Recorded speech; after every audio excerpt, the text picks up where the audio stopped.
In need of a new pet? Well, have you ever considered getting a pig? In this week's Storyworks Junior magazine that we're going to take a look at, the very first, it's not an article, they call it an infographic, is about thinking about pigs as pets. Why would people be interested in having a pig as a pet? Well, I found this article, and it's put out by Tractor and Supply Company, which is a store selling farm equipment, and it talks all about things you should know before getting a pig as a pet, and it's pretty interesting. I'm going to read it for you now. Want to adopt a pig as a pet? Here is everything you should consider, according to experts. And this was just recently written last summer, 2020. We didn't go into getting a pig lightly, says Charles Zaka. What does that mean? Lightly. That would be a good comprehension question, and as a good reader, an active reader, I'm going to question myself and model good active reading throughout this video. We didn't go into getting a pig, which means we didn't begin thinking about or considering getting a pig. Lightly means like without weighing the decision, without thinking about and exploring what the pros and cons, what the good and the bad things about having a pig as a pet would be. And Charles, whose 8-month-old Coon Peter Porker is almost 40 pounds. Now, what is a Coon Peter Porker? Well, it's 40 pounds. That would be the weight. I imagine that because this is about getting a pig and the quote is about getting a pig, that this is probably a type of pig. That's what I think. Charles and his family visited the farm they eventually adopted the pig from 3 times before deciding he was a good fit for their household. That's a lot more than people getting cats and dogs, I bet. Over the last decade, that would be within the past 10 years, a trend has emerged. People like Charles and his family have decided to adopt pigs as pets. Associate veterinarian Kristen Valdez of Chicago Exotics Animal Hospital. Exotics would be unusual, unique animals that aren't typically domestic pets. Says high-profile celebrity pig parents, from Miley Cyrus to David Beckham, and the proliferation of cute pig pictures. What does proliferation mean? That would mean, I'll just tell you, that would mean the emergence, the existence, the beginning to come to be of cute pig pictures. Here's my non-pig pet, Luke. On social media are big reasons why households are adopting the animal. So that's why pigs have become pets as of late.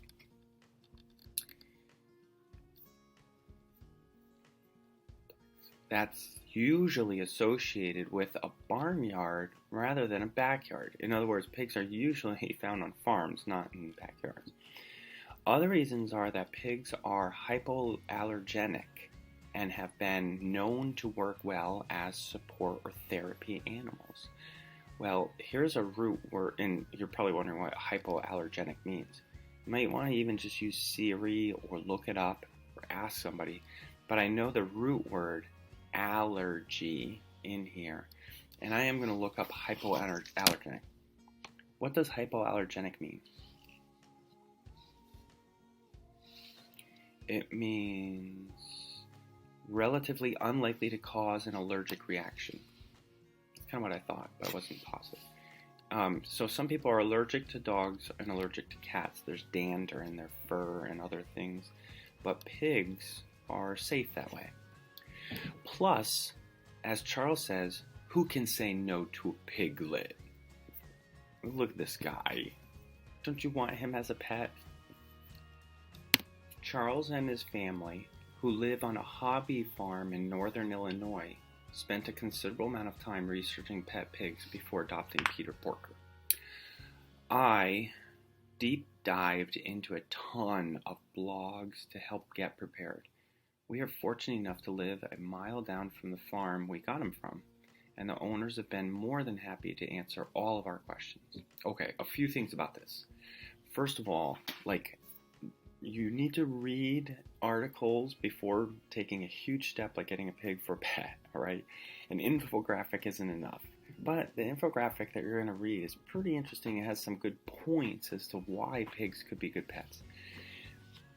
This article could very well sway someone, which means convince somebody that having a pig as a pet is a good idea. But you need to consider this family, where it was successful, first of all, they had a farm. It's called a hobby farm. In other words, they already had animals that they took care of that would be on a typical farm, and these animals were already pets. Like they had a pet horse maybe, they had a pet cow, not necessarily like 100 cows, and they didn't have a dairy farm, they had a hobby farm, so they were already used to like taking care of farm animals. Okay, you have to keep that in mind. Also, remember they went to visit this Peter Porker pig that they adopted 3 times? Well, the farm that they got him from was a mile down the road. That's like a hop, skip, and jump away, closer than the mall is to you, all right? And lastly, not only do they have a hobby farm, but clearly they live in a farming community. If there's a farm 1 mile down the road from them, they live in a rural area, so there's going to be lots of people who also have pigs and know how to take care of these kinds of animals. Just saying. Keep that in mind. If you live in the middle of a city where there's no farms and you have to go far away in order to see the pig, and any supplies you would need or veterinarians would be far from you, probably not as good an idea or easy to take care of as these guys. Doing research and learning all there is to know about pig breeds, costs, and care is critical if you don't want to end up with an aggressive 200-pound porker for pet. Aggressive would be, an aggressive dog might be a dog that attacks people or other dogs, or is prone to or likely to. You might think my cat is aggressive if it claws you and is biting things or tearing up stuff in the house. There's pigs that could behave that way too. And 200 pounds is that's a grown adult. I weigh 200 pounds, and you wouldn't want me as a pet. Pet pig breed basics. While some may refer to their pets as miniature or teacup pigs, those aren't specific species, which would be a type of pig. Kristen says that miniature pet pig breeds are typically Vietnamese potbelly pigs, Yucatan pigs, and African pygmy pigs. Those breeds can live for up to 25 years. Wow, the infographic says 18, but that's really long. Although they tend to live for 12 to 20. They are sweet, gentle, and great with humans. Well, that sounds pretty good.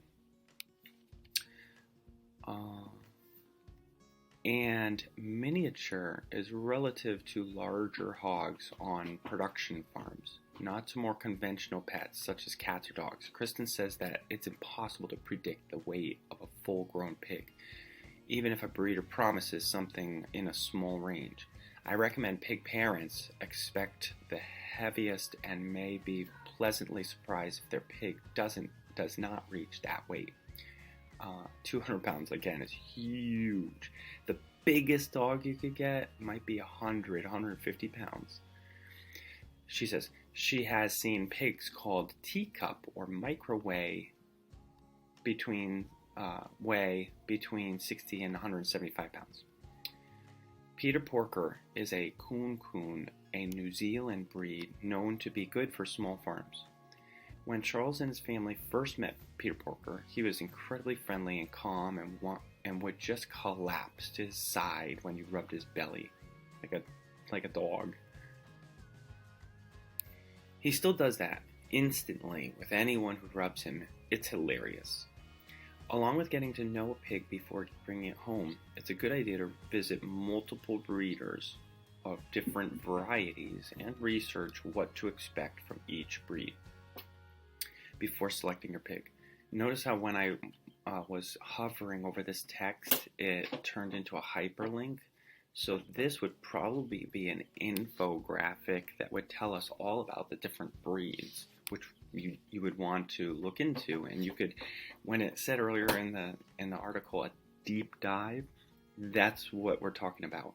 Continuing to click on links and reading more and more and more on something that you want to find more information about and learn about and research. Give pet pigs space.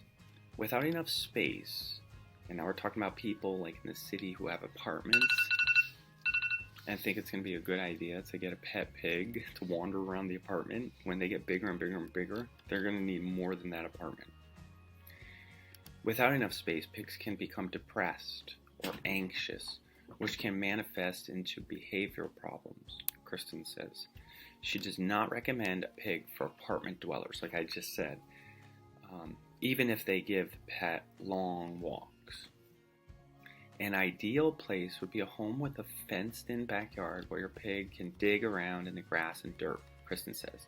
Now, as an active reader, I'm thinking, and a person with a big backyard where it would be gorgeous and wonderful for pigs, you have to consider this right here. Dig around in the grass and dirt. Well, guess what? Because I like my yard and I don't want a bunch of holes and my grass getting all ripped up, pigs might not be a good idea for me. I can't stand when my dog digs, and I have designated certain areas in the yard for that to happen. But getting a pig that would do that, that's a big no for me. No. So I'm going to want to research some behaviors beyond what Storyworks Junior has told me.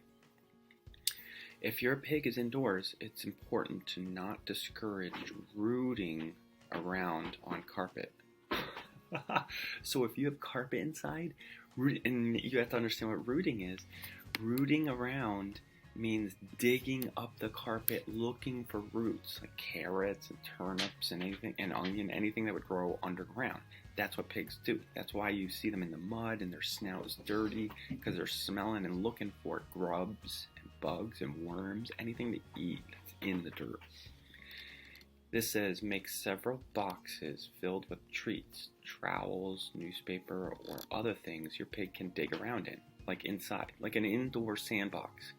Does your house have a place, a playroom that can get messy like that? Because guess what? That sand and those things aren't going to stay in that digging box. You have to be okay with a big mess. Peter Porker spends his days outdoors on the Zaka farm, where he grazes in a pasture among other animals. What did I tell you? Didn't I say that they already had a farm? So this is a perfect pet for them. What to feed pet pigs? Potbelly pigs are omnivores, and they are continuously hungry, Kristen says. Omnivores means they can eat anything. But that doesn't mean they should keep eating. If they do, they can become obese, which we've talked about that, like our obtuse angles, right? Like the bigger than right angles. Obese would be overweight, unhealthy, which causes health issues. Typically, pigs fare best when fed twice a day, like dogs or cats.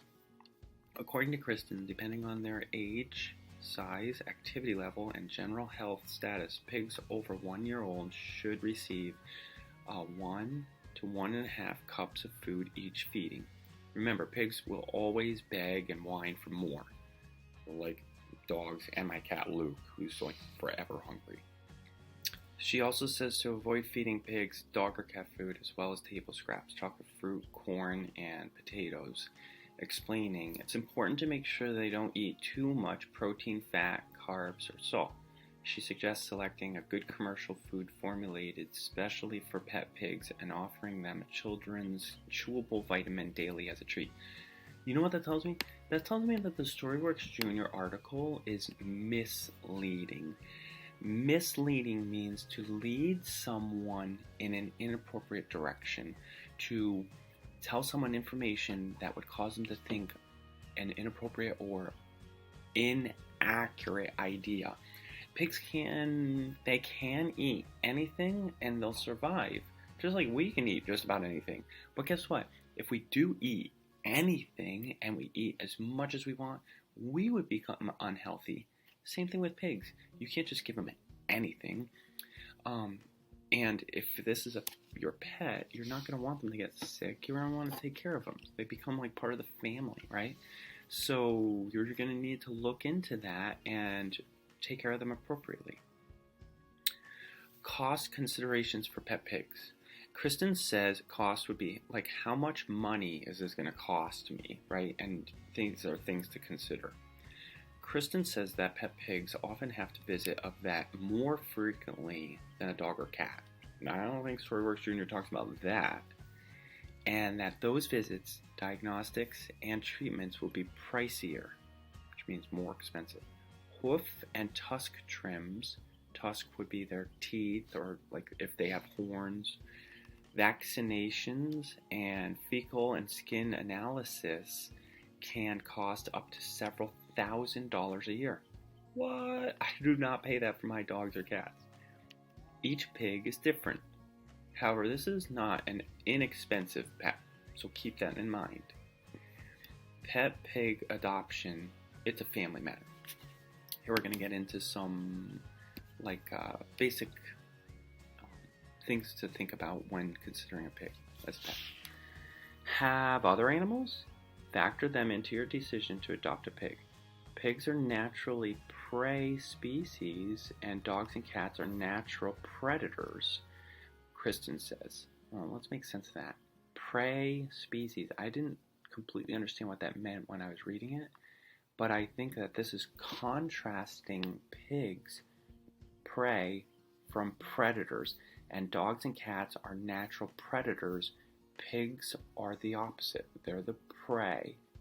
Well, how's that going to factor in at my house? Because I've got a dog, and cats.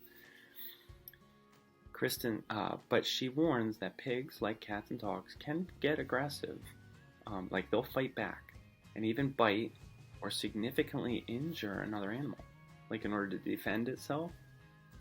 While a relationship amongst other pets can blossom, this will occur slowly and will need close monitoring, she says.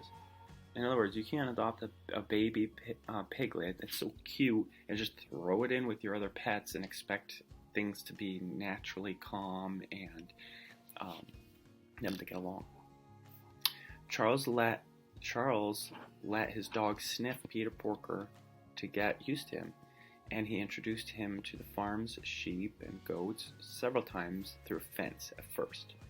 Now that he's bigger, he runs with them as one of the herd, Charles says, like one of the others. He's just one of the guys. Children are another important consideration. Charles says he and his husband made sure their kids were involved in picking and naming Peter Porker. We wanted everyone to spend time with him to get him socialized, he says.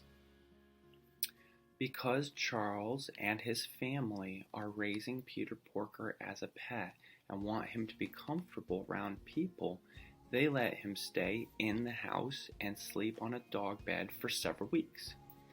With an already full house, I'm glad we took the time and had the patience to find the right pig for our family, he says.